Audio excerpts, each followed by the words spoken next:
ಓಂ ಶಾಂತಿ.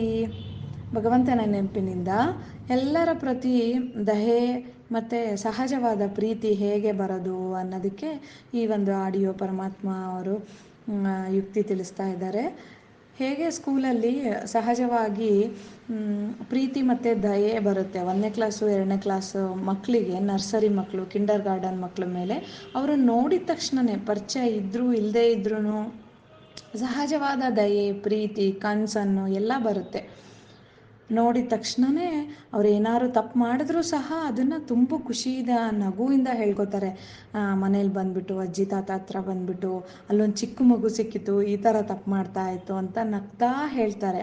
ಅಂದರೆ ಸಹಜವಾಗಿ ಚಿಕ್ಕ ಮಗು ಅನ್ನೋ ಒಂದು ಗ್ರ್ಯಾಂಟೆಡಲ್ಲಿ ದಯೆ.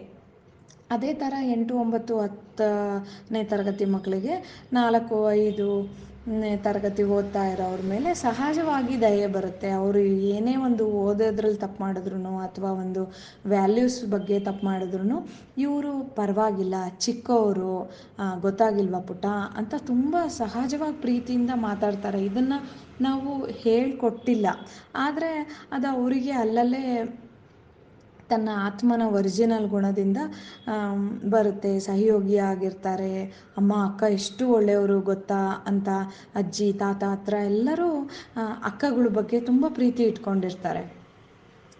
ಈಗ ನಮ್ಮ ಒಂದು ಸ್ಪಿರಿಚುವಲಲ್ಲಿ ಏನು ಹೋಮ್ವರ್ಕ್ ಇದು ಅಂದರೆ, ಪ್ರತಿಯೊಬ್ಬರು ಭಗವಂತನ ಒಂದು ಮುಟ್ಟೋದಕ್ಕೆ ಒಂದೊಂದು ತರಗತಿಲಿದ್ದಾರೆ ಒಬ್ಬೊಬ್ಬರು.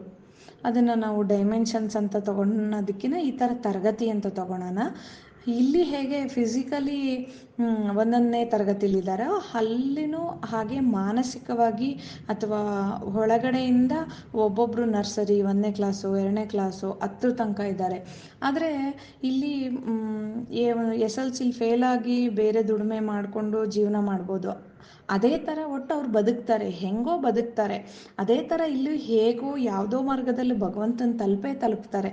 1ನೇ ಕ್ಲಾಸಿಂದ ಕೊನೆವರೆಗೂ ಹೋಗೋ ಥರ ನಮಗೆ ಪ್ರತಿಯೊಬ್ಬರನ್ನು ನೋಡಿದ್ರಾಗ ಇದೇ ಥರನೇ ಅವರು ಭಗವಂತನ ಮುಟ್ಟೋ ದಾರಿಯಲ್ಲಿ ಇದ್ದಾರೆ. ನಾವು ಹೇಳ್ಕೊಡೋಣ, ತಪ್ಪಾಗಿದ್ದರೆ ಪರವಾಗಿಲ್ಲ. ಹೇಗೆ ಮಕ್ಕಳು ನಗ್ತಾರೋ ಅದೇ ಥರ ನಮಗೆ ಒಳಗಡೆಯಿಂದ ಸಹಜವಾಗಿ ಪ್ರೀತಿ ಬರಲಿ.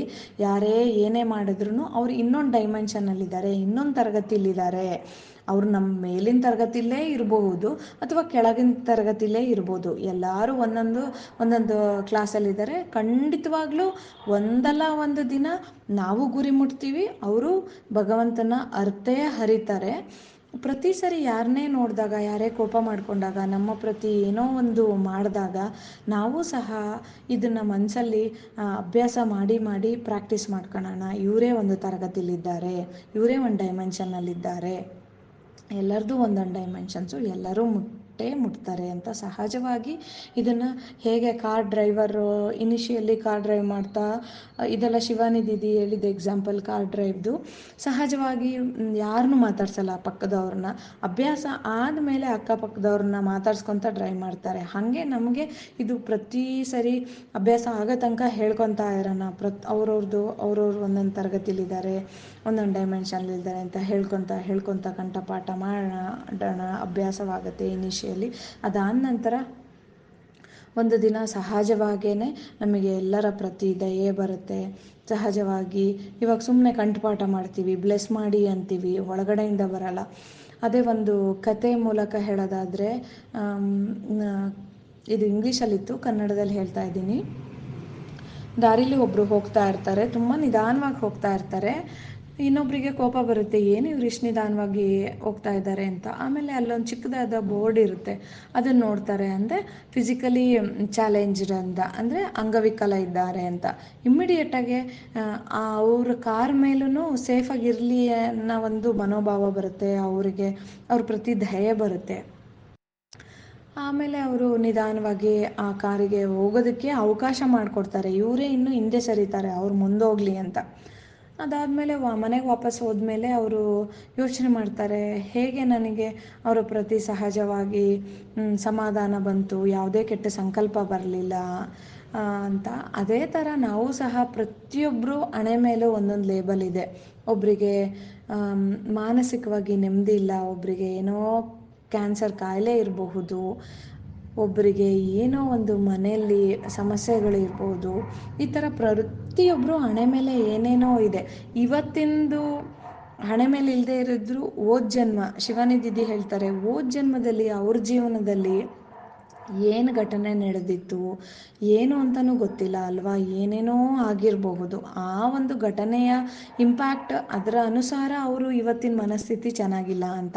ಇನ್ನು ಡೀಪಾಗಿ ಹೋಗೋದಾದರೆ ಈ ಥರ ಹೇಳ್ಕೊಂಡಾಗ ನಮಗೆ ಸಹಜವಾಗಿ ಎಲ್ಲರ ಪ್ರತಿ ದಯೆ ಬರುತ್ತೆ. ಹೇಗೆ ಯಾರ್ಯಾರ ಶೂ ಅಲ್ಲಿ ಒಳಗಡೆಗೆ ಎಷ್ಟೆಷ್ಟು ಬೈಟ್ಸ್ ಇದೆ ಅದು ಗೊತ್ತಿಲ್ಲ, ಶೂ ಮಾತ್ರ ನಮಗೆ ಕಾಣ್ತಾ ಇದೆ. ಈಸಿಯಾಗಿ ಎಲ್ಲರ ಪ್ರತಿ ದಯೆ ಬರಬೇಕು ಅಂದರೆ ಇನಿಷಿಯಲಿ ಬೇಕಾದರೆ ನಾವು ಈ ಥರ ಅಭ್ಯಾಸ ಮಾಡ್ಕೊಳ್ಳೋಣ. ಈ ಜನ್ಮದ ತಗೊಂಡಿಲ್ಲ ಅಂದ್ರೂ ಹೋದ ಜನ್ಮದಲ್ಲಿ ಅವರಿಗೆ ಯಾರ್ಯಾರ ಜೊತೆ ಎಂತೆಂಥ ಅನುಭವ ಆಗಿತ್ತೋ ಗೊತ್ತಿಲ್ಲ ಅಂತರ ಹೇಳ್ಕೊಂಡಾಗ ನಮಗೆ ಸಹಜವಾಗಿ ಬ್ಲೆಸ್ಸಿಂಗು, ಆಶೀರ್ವಾದ, ದಯೆ, ಕರುಣೆ ಎಲ್ಲ ಬರಬೇಕು. ಆವಾಗ ನಾವು ಜಡ್ಜ್ಮೆಂಟಲ್ಲೂ ಹೋಗಲ್ಲ. ಇನ್ನು ದಯೆ ಪರಮಾತ್ಮನ ಹತ್ರ ಹೋಗೋದಕ್ಕೆ ಇವರಿಗೆ ಹೆಲ್ಪ್ ಆಗಲಿ ಅಂತ ನಾವು ಆಶೀರ್ವಾದ ಮಾಡೋಣ. ಓಂ ಶಾಂತಿ. Thank you so much. God bless you all.